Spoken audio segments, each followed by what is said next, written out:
Salam Bapak Ibu yang terkasih, jumpa lagi dengan program Thanks God It's Monday. Saya berharap kita dalam keadaan sehat-sehat senantiasa. Hari ini saya akan membawa sebuah renungan berjudul Berdoa yang Benar. Adapun nats pendahulu kita didasarkan pada Lukas 11 ayat 1 berbunyi demikian. Pada suatu kali Yesus sedang berdoa di salah satu tempat. Ketika ia berhenti berdoa, berkatalah seorang dari murid-muridnya kepadanya, "Tuhan, ajarlah kami berdoa sama seperti yang diajarkan Yohanes kepada murid-muridnya." Jika kita perhatikan dengan sesama ayat ini, kita bisa menemukan sikap murid-murid Yesus pada saat itu. Yang pertama adalah, artinya sikap muridnya untuk kita teladani. Yang pertama adalah Bapak Ibu, tanpa rasa malu, murid-murid Tuhan Yesus meminta untuk diajarkan bagaimana caranya berdoa yang benar. Yang kedua adalah sikap kerendahan hati dalam permintaan mereka. Lalu Tuhan mengajarkan bagaimana mereka berdoa yang benar. Yang saya ingin sampaikan, berdoa yang benar bukan mengacu kepada sikap diri. Semisal Bapak Ibu mengangkat tangan, melipat tangan, menutup mata, membuka mata, atau melantunkan kata-kata yang indah dalam doanya. Bukan Bapak Ibu. Kalau kita mengacu kepada itu, maka sifatnya akan condong kepada liturgi. Tapi berdoa yang benar yang saya maksudkan di sini adalah esensi dalam doa itu. Persoalannya Bapak Ibu, bagaimana supaya kita dapat berdoa yang benar? Tentu harus mendapat pengajaran yang benar. Dari mana pengajaran yang benar itu? Tentu harus dari Alkitab. Apa kata Alkitab tentang doa yang benar? Pertama adalah Bapak Ibu, berdoa dengan keyakinan. Artinya tanpa ada keraguan sedikit pun. Mari kita baca Yakobus 1 ayat 6 berkata demikian. Hendaklah ia memintanya dalam iman dan sama sekali jangan bimbang. Sebab orang yang bimbang sama dengan gelombang laut yang diombang-ambingkan kian kemari oleh angin. Yang dimaksud dengan berdoa dengan keyakinan adalah harus didasarkan dengan iman. Tidak ada dasar yang lain. Dari mana timbul iman itu Bapak Ibu? Alkitab menjawab dalam Roma 10 ayat 17 berkata demikian. Iman timbul dari pendengaran akan firman Tuhan. Sejatinya jika seseorang sudah percaya dan menerima Tuhan Yesus sebagai juru selamatnya, maka ada potensi iman dalam dirinya. Ada sumber daya iman dalam dirinya yang harus digali lewat pembacaan firman Tuhan Bapak Ibu. Sehingga imannya timbul Bapak Ibu. Jadi hubungan antara berdoa dengan keyakinan akan menentukan hasil doa kita di tingkat akhir. Dikatakan bahwa orang yang bimbang tidak mendapatkan apa-apa dalam doanya. Apa itu bimbang? Bimbang itu sama dengan ragu, tidak menentukan pilihan. Orang yang berdoa dengan bimbang dan ragu, dia hanya membuang-buang waktu dalam hidupnya. Tapi orang yang berdoa didasarkan oleh iman, dia hanya menunggu waktu untuk mendapatkan hasil doanya di tingkat akhir.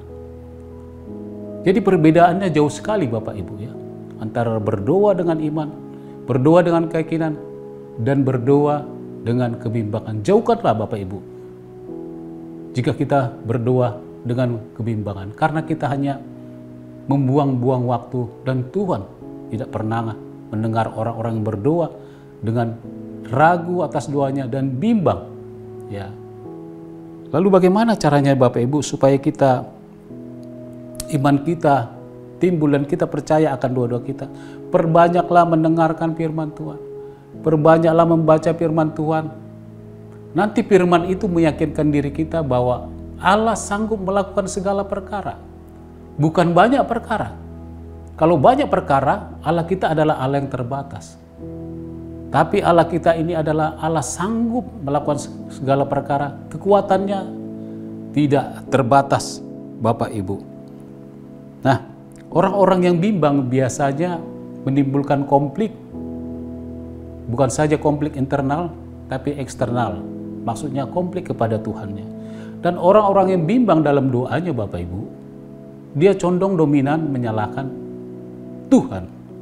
Artinya begini, dia selalu mencurigai Tuhannya. Kenapa doa saya tidak dengar? Apakah Tuhan melihat status? Apakah Tuhan melihat karena saya miskin dan tidak punya, sehingga doa-doa saya tidak dengar? Tidak, Bapak Ibu. Alkitab atau firman Tuhan tidak mengajarkan demikian. Jika Tuhan hanya melihat status dalam hal seseorang berdoa, maka orang-orang kaya lah yang bisa mendapatkan doa-doanya didengar oleh Tuhan. Tapi Tuhan kita tidak seperti itu, Bapak Ibu ya. Tuhan kita hanya bisa mendengarkan doa kita berdasarkan iman dalam diri kita, berdasarkan firman Tuhan, dan tidak ada keraguan sedikit pun dalam doa kita. Dan saya mau mengatakan, janganlah kita bertele-tele dalam doa kita, Bapak Ibu ya. Artinya begini, ada orang beranggapan semakin panjang doanya, semakin bagus tutur katanya, dia punya peluang kemungkinan besar doa-doanya akan dijawab. Tidak, Bapak Ibu. Alkitab dan firman Tuhan pun tidak mengajarkan demikian. Alkitab hanya mengajarkan bahwa jika kita berdoa harus berdasarkan keyakinan, berdasarkan firman Tuhan. Nah, jangan pernah menggantungkan iman Anda kepada pendeta. Pendeta bukanlah perantara dalam doa kita, Bapak Ibu. Hanya Yesus Kristuslah satu-satunya perantara dalam doa-doa kita. Itulah sebabnya kita berdoa dalam nama Yesus. Kami berdoa. Pendeta hanya menstimulir iman kita supaya kita dikuatkan, dibangkitkan. Tapi yang berjuang hanyalah diri kita, Bapak Ibu, lewat pembacaan firman Tuhan tadi, sehingga iman kita dibangkitkan. Dan jangan juga menyerahkan persoalan kita kepada pendeta supaya dia berdoa. Paling kita ongkang-ongkang kaki di rumah, tidak berbuat apa-apa. Ini adalah tindakan yang salah, Bapak Ibu. Di Alkitab tersaji dengan jelas janji-janji Tuhan untuk kita. Marilah kita raih janji-janji Allah itu dengan cara bagaimana? Dengan cara berdoa yang benar. Berdoa berdasarkan keyakinan, berdasarkan firman Tuhan, tidak ada sedikit pun keraguan akan doa kita. Yang kedua adalah berdoa dengan kekudusan, Bapak Ibu. Artinya berdoa dengan motivasi yang benar. Mazmur 66 ayat 18 berkata demikian, "Jika ada kecurangan dalam hatiku, tentulah Allah tidak mendengarkan doa-doaku." Kata curang mengacu kepada motivasi yang tidak benar dalam doa-doanya. Seperti apa berdoa dengan motivasi yang tidak benar? Seperti ini, Bapak Ibu, contohnya. Seorang bapak berdoa demikian, "Tuhan, berikanlah saya kekayaan. Kau tahu saya orang miskin di dalam keluarga saya. Saya yang tertua. Ketika saya bertemu dengan keluarga saya dilecehkan, tidak dianggap karena saya miskin. Saya dijolimi dan perkataan saya tidak dianggap, disepelekan. Berikanlah saya kekayaan, Tuhan, supaya saya bisa mengatur saudara-saudara saya, supaya mereka bisa tunduk kepada saya dan saya tidak dilecehkan lagi." Doa-doa seperti ini siapa yang mengajarkan, Bapak Ibu? Alkitab tidak mengajarkan doa seperti ini. Tentu doa-doa seperti ini adalah doa yang dipanjatkan dengan motivasi yang tidak benar. Tuhan akan menyendengkan telinganya dan tidak mendengarkan doa-doa seperti ini. Jadi jangan pernah berdoa dengan motivasi yang tidak benar. Karena ketika ada kecurangan dalam diri kita, doa-doa kita, pastilah Tuhan tidak akan mendengarkan doa-doa kita. Esensi dalam doa itu haruslah memberkati, walaupun musuh kita, walaupun siapa saja. Nah, ada satu contoh di Alkitab yang seorang berdoa dengan motivasi yang tidak benar, yaitu dalam Yakobus 4 ayat 1-3. Saya bacakan buat kita. "Dari manakah datangnya sengketa dan pertengkaran di antara kamu? Bukankah datangnya dari hawa nafsu yang saling berjuang dalam tubuhmu? Kamu mengingini sesuatu, tapi kamu tidak memperolehnya. Lalu kamu membunuh, kamu iri hati, tapi kamu tidak mencapai tujuanmu. Lalu kamu bertengkar dan kamu berkelahi dan kamu tidak memperoleh apa-apa, karena kamu tidak berdoa. Atau kamu berdoa juga, tetapi kamu tidak menerima apa-apa karena kamu salah berdoa, sebab yang kamu minta itu hendak kamu habiskan untuk memuaskan hawa nafsumu." Ada perkataan yang unik, Bapak Ibu. yang menjadi perenungan saya. Dalam ayat 3 dikatakan, kamu salah berdoa. Berdoa tidaklah salah. Yang salah adalah motivasi kita dalam berdoa. Itulah yang salah Bapak Ibu. Dikatakan seperti apa salah berdoa itu? Ketika doa itu kita minta kepada Tuhan dan hasilnya mau kita pakai untuk memuaskan hawa nafsu. Seperti apa memuaskan hawa nafsu itu Bapak Ibu? Ada 3 kategori. Pertama adalah keinginan mata. Kedua adalah keinginan daging, percabulan dan sebagainya. Ketiga adalah keangkuhan hidup, gaya hidup, hedonisme, pesta pora, dan sebagainya. 3 kategori ini hanya bisa dilakukan kalau kita punya materi Bapak Ibu ya.